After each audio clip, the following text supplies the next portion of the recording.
மயிலாடுதுறையில் வலிப்பு நோய் வந்த 9 மாத குழந்தைக்கு 4 மணி நேரமாக சிகிச்சை அளிக்கப்படாததை கண்டித்து ஆத்திரமடைந்த உறவினர்கள் சாலை மறியலில் ஈடுபட்டதால் பரபரப்பு ஏற்பட்டது.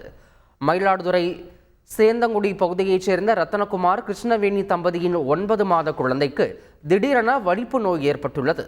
இதையடுத்து பெற்றோர் மயிலாடுதுறை அரசு மருத்துவமனையில் குழந்தையை அனுமதித்த நிலையில் அங்கு 4 மணி நேரமாக காத்திருந்தும் சிகிச்சை அளிக்கப்படவில்லை என கூறப்படுகிறது.